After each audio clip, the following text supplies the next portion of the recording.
I funded the $250,000 family education fund for 15 years, yet they held a family meeting without me. So I froze every dollar, exposed their lies, and what followed shook them all. We already divided everything, my older brother said, passing out the $250,000 family education fund between his kids and our cousins. You weren't invited for a reason. The family banker cleared his throat, but he's the only one who ever contributed. The room fell silent. It felt like a punch to the gut. I stood there just inside the living room of my late parents' house. The walls were still covered in faded family portraits. Birthdays, graduations, holidays where I'd been the one taking the photos while everyone else smiled. And now they had divided everything without me. Hold on, I said, forcing my voice to stay calm. You mean you held a meeting about Dad's fund, the one I contributed to for the last 15 years, and didn't even invite me? My brother Paul didn't flinch. He just kept flipping through a manila folder like he was discussing a quarterly report instead of dismantling my life. We didn't think you'd care, he said flatly. You don't have kids. This fund was for education. You're not part of that conversation. My jaw clenched. I opened my mouth to speak, but someone else beat me to it. It was Martin Shan, the family's longtime financial advisor, someone who'd managed my father's estate and had quietly watched every transaction over the years. Actually, Martin said, his voice slow and deliberate, if we're discussing fairness, Kyle, he looked at me, has been the only one contributing to that fund for over a decade, since your father passed. You could have heard a pin drop. Paul's eyes narrowed. That's not true, he snapped, too quickly. His wife shifted uncomfortably beside him. Our cousin Jen coughed into her sleeve. Martin didn't blink. Your father's initial seed money, $40,000, ran dry in 2009. Since then, Kyle has deposited over $160,000. I have the records itemized. And that's when it hit me. It wasn't just about the money. It was about the story they told themselves. That I was the fringe sibling, the quiet one without a family, the one who didn't matter. And without me knowing, they turned my contributions into some shared pot they all thought they were entitled to. Paul slammed the folder shut. Well, maybe we should reconsider. Don't bother, I said. My voice came out steady, colder than I expected. I know exactly where I stand now. I turned to leave, not waiting for a reply. Behind me, silence rippled like static. I didn't need to look back to know the foundation they stood on had just cracked. I never asked to be the responsible one. It just happened that way. When Dad passed, I was the one who handled the funeral arrangements. When Mom's health declined, I made the calls, paid the bills, sat beside her hospital bed while the rest of them texted, keep us updated. Paul didn't even show up until the wake was over. He said the flights were expensive, said he couldn't take more time off work, said his kids needed him. And yet somehow, I'm the one who doesn't have a family. What they always ignored is that I could have had one if I hadn't spent my 30s patching the holes in theirs. I started contributing to the family education fund back in 2010. My cousin Jen had just gotten divorced, with 3 kids under 10 and no clue how she'd get them through school. Dad was still around then, and he'd asked me casually over coffee if I'd consider pitching in. You make good money, Kyle, he said. It would be a safety net just in case. I said yes because back then I still believed in just in case. Back then, I thought family meant something. After Dad died, I kept it going quietly, automatically. I'd wire funds to the family trust every month, never asking where it was going. Paul never thanked me. Neither did anyone else. But I figured it's not about gratitude. It's about doing what's right. The fund paid for Paul's daughter's private school tuition, $12,000 a year. It paid for Jen's oldest son's college deposit. It even helped cover Paul's emergency mortgage payment once. Just until the bonus clears, he said. That bonus must have gotten lost in the mail because I never saw a cent returned. I was working 60-hour weeks back then, living in a studio apartment while Paul bought a Tesla and posted vacation pics from Turks and Caicos. And still, I kept paying. Why? Because they always made it seem like I should, like that was my role. The uncle without children, the free one, the guy with no obligations. So clearly, everyone else's obligations must be mine. It wasn't until last Christmas that things really started to unravel. Paul called me a week before the holidays. Hey, we're doing dinner at Jen's this year, he said. Same as last time. I wasn't invited last time, I said. He paused. Well, yeah, I mean, it's mostly for the kids, you know, family stuff. Am I not family? He laughed, like I'd just told a joke. You know what I mean. It's just easier this way. That was the first crack. The second came when I noticed that the education fund statements had stopped arriving. I logged into the shared account and found the balance at nearly zero, $4,216 left. I had put in over $160,000. Where had it gone? I called Martin, the family's financial guy, the one Dad had trusted. "I think there's been some mistake," I said. "The education fund, it's nearly empty." Martin cleared his throat. "No mistake. Paul directed most of it toward his kids' school fees. The rest was split between Jen's tuition needs and a small emergency disbursement last year." "What emergency?" He hesitated. Paul's son crashed his BMW. There was a gap in their insurance coverage. He pulled $20,000 to cover the repair and legal fees. I sat in silence, the blood roaring in my ears. A BMW. My nephew, who's 17, totaled a BMW, and I paid to fix it. "I never approved that," I said. "You weren't listed as a trustee," Martin replied. "You were just a contributor." That word, "just," lodged in my chest like a blade. And then came the kicker. A casual group email from Paul sent to the whole extended family, announcing that the Family Education Fund has been responsibly distributed among those who align with its purpose, building generational success. No mention of me, no acknowledgement of who kept the fund alive, just a passive-aggressive line at the end. Those not actively parenting might not understand the value of legacy. I stared at that sentence for a long time. Then I forwarded it to Martin with one sentence. "Freeze the fund. I want a formal audit." Because if they thought I was done, they were about to learn what it looks like when the quiet one stops being polite. I didn't sleep much after that. The audit was underway. Martin confirmed it would take at least 2 weeks. In the meantime, I went quiet. No replies to Paul's passive-aggressive texts, no reaction to Jen's concerned voicemail, and certainly not to the family group chat where they were already planning how to revive the fund for the next generation.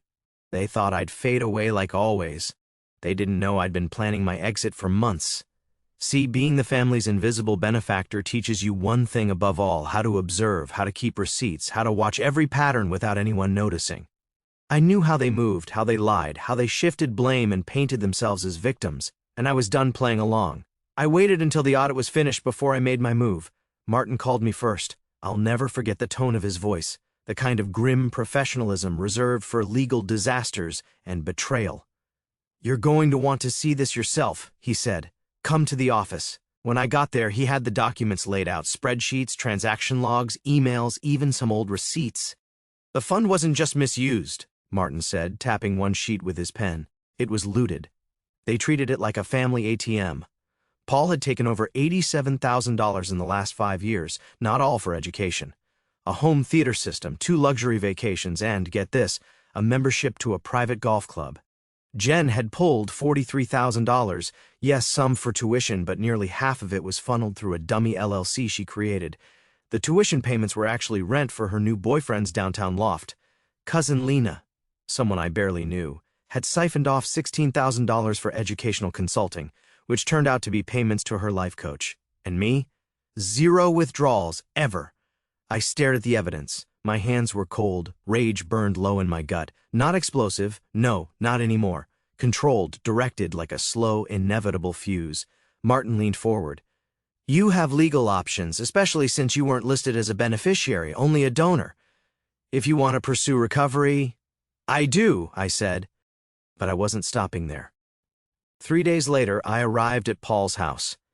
It was Saturday afternoon, sunny, calm. The kind of day you'd use for a barbecue, which, fittingly, was exactly what they were doing. Balloons in the backyard, laughter, the sizzle of meat on the grill, dozens of cousins and in-laws, all of them in on it. Directly or indirectly. I waited until Paul stepped away from the grill to grab a beer from the cooler. That's when I walked in. He froze when he saw me. Conversations died around us. "Kyle," he said slowly. "You weren't invited," I said. "Yeah, I got that message loud and clear." Jen appeared beside him, wine glass in hand. "Look, if this is about the fund—" "It is," I cut her off, "and the lawyer I've hired, Toro Lasso, all of you would really appreciate it if you didn't say anything. Self-incriminating right now." Dead silence. "What?" Paul snapped. "You're suing us?" "Yup." He laughed, that panicked, ugly kind of laugh. "You're seriously going to throw your family under the bus over money?" "It's not about the money," I said. "It's about accountability. There were serious irregularities in how the fund was used, misrepresentations, missing records, and unauthorized decisions. Martin has documented everything." "You're bluffing," Jen hissed, her face flushing red. Nope, I said, holding up my phone. Want me to read you the part where you claimed rent on a property you don't even live in? Paul lunged toward me. You can't do this. Your family? Funny how that only matters when you need something from me, I said. My voice was calm. That's what made it worse. I wasn't yelling. I wasn't crying. I was done. I'm freezing all remaining assets tied to the education fund, I continued. Your kids' tuition? Not covered. Your emergency buffer? Gone. And by the way, you'll be receiving letters of demand within the week. Full repayment, interest included. Someone gasped, probably Aunt Claire. Jen stepped forward. This is insane. Do you know what this will do to us? Do you know what you did to me? I said. I turned toward the crowd, the rest of the family, the ones who stood by, who looked away, who whispered behind closed doors about how Kyle was too serious, too single, too generous for his own good. You all let this happen, I said. You took my silence as permission. You thought I wouldn't notice, that I'd just keep giving. Well, here's your notice. The bank is closed. I turned and walked away, leaving behind the stunned faces, the awkward whispers, the burning meat forgotten on the grill. They thought I would crawl away quietly, like I always did, that I'd mutter some hurt words, maybe cut off contact for a few months, and then come slinking back at Thanksgiving with a bottle of wine and a forced smile. That was the pattern.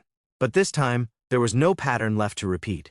This time, I walked away and didn't look back, and I made sure every single person who ever cashed in on my silence watched the truth unravel. The audit was the match. Martin's final report hit like a bomb. It didn't just expose the theft, it named names, detailed accounts, attached email printouts and bank transfers. You could see it. You could track the betrayal line by line. There were no misunderstandings, no room for spin, just cold math. Paul, $87,462.34. Tuition, luxury travel, even 2 season tickets to the Lakers, paid in full by the same fund they claimed I had no stake in. Jen, $43,000. Tuition assistance for her kids that somehow included Botox treatments, a Peloton subscription, and brand consulting for her lifestyle blog that hadn't posted since 2018. Lena, $16,700, supposedly for STEM curriculum development for a non-profit that didn't exist on paper. Martin called the address listed. It was a bakery. Total damage, over $150,000. Total contributions from anyone else? $0.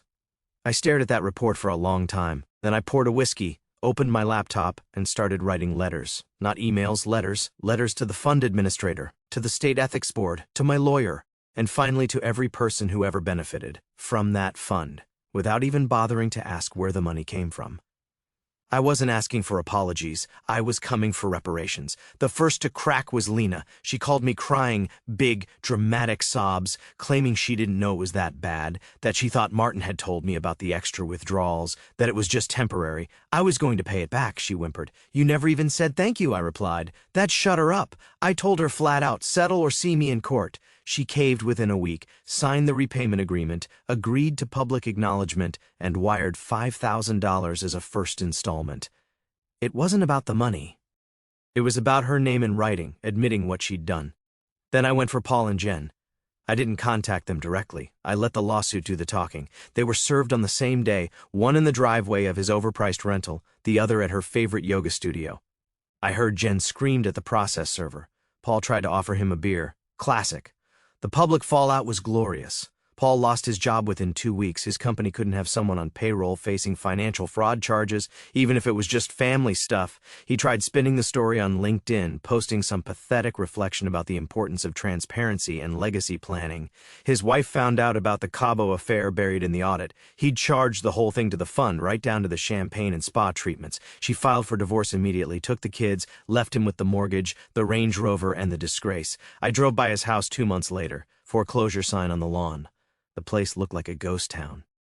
Jen went down slower, but harder. She tried to spin the narrative, as always, posting family-first quotes on Instagram, turning off comments. But the Whisper Network did its job. Parents at her kids' school found out. Her blog partners ghosted her. She showed up at a PTA meeting and someone asked, dead serious, if she'd teach a workshop on how to embezzle from your own relatives. That one made the rounds fast. She called me one night, blocked number. I know you hate me, she said. No, I replied. I just finally see you. Silence. Do you even care what this has done to my kids? Oh, now we're worried about consequences. Click. The ripple effects were nuclear. Family gatherings canceled. Grandma tried hosting Easter, only 3 people showed up. Cousins picked sides. Aunts fell into awkward silence. The group chat died. Nobody knew how to talk without tripping over guilt or alliances. Me? I sat on my balcony with a drink and watched the empire of entitlement crumble. One by one, they showed their true faces. Paul sent a letter through his lawyer, begging for discretion. Jen tried guilt. You're turning your back on blood. Lena offered to mediate between us. And Tyler, Paul's son, was the only one who actually meant what he said when he wrote, "I'm sorry. I didn't know." I replied to him and only him. Meanwhile, I rebuilt my life from the ashes. I quit my job, took a break, traveled. Not a soul knew where I was for 3 months. No texts, no calls, no favors. I went to Iceland, then Croatia, then a cabin in Canada where I chopped my own wood and didn't hear another human voice for 5 straight days. Peace wasn't what I thought it would be.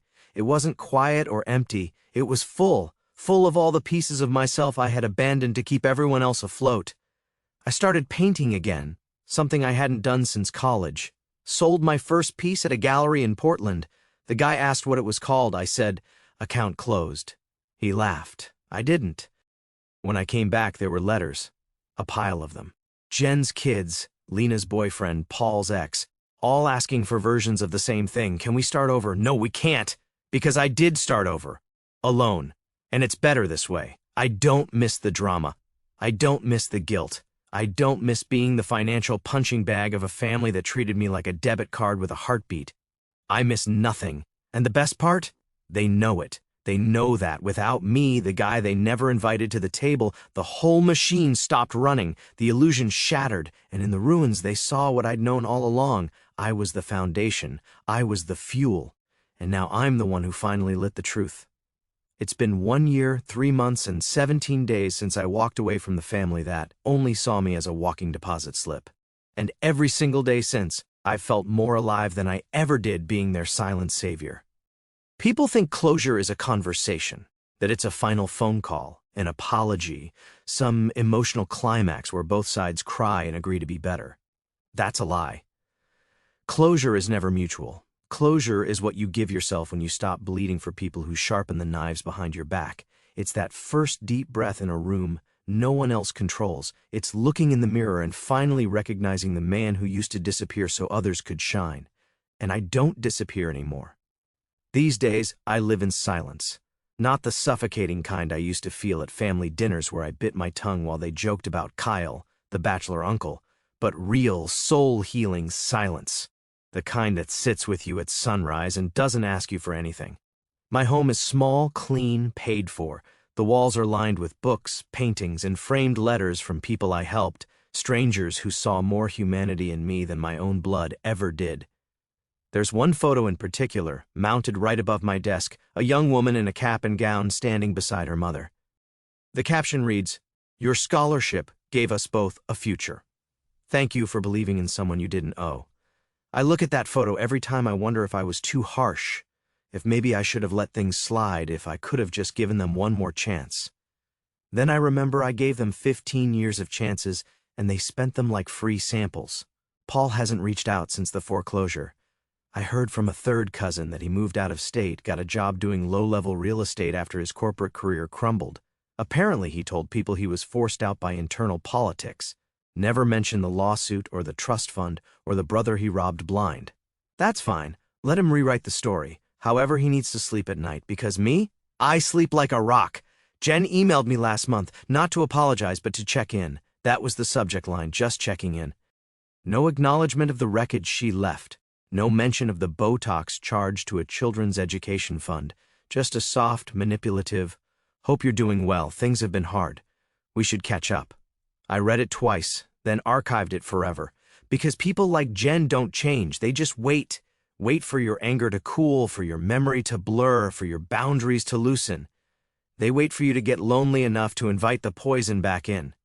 But I'm not lonely. I'm free. And freedom feels a lot better than forgiveness ever did.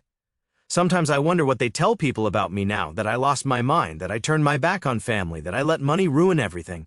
Let them talk, let them twist it into whatever helps them sleep at night, because the truth isn't theirs to narrate anymore. I own my story now. And in my story, the villain wasn't greed or conflict or miscommunication. It was entitlement, theirs, and my willingness to tolerate it. To the rest of the world, I'm just a guy in a cabin by a lake. They don't know I was the financial backbone of 3 households, that I buried dreams so others could chase theirs, that I handed out lifelines to people who never learned how to swim because they were too busy floating on me. They don't know that the quietest one in the room sometimes holds the most rage. And when he finally speaks, he doesn't yell. He lets the truth speak. Closure isn't peace. It's power. The power to say, no more explanations, no more loans, no more being the backup plan to people who never plan to show up for me. It's the strength to smile when they flinch at your name. Not because you wronged them, but because you finally stopped letting them feed. It's the realization that you're not cold or cruel or selfish, you're just done. And that's the strongest decision I've ever made. So if you're like I was, the forgotten one, the fixer, the financial first responder who kept answering every "we just need a little help" like it wasn't killing you, let me say what no one said to me: you don't owe them. Not for the roof over your head, not for the blood in your veins, not for the lie they call family. You owe you. Your time, your peace, your future. Let the past collapse on its own. Walk away and don't look back even if they scream your name from the fire, because you're not the villain for saying no.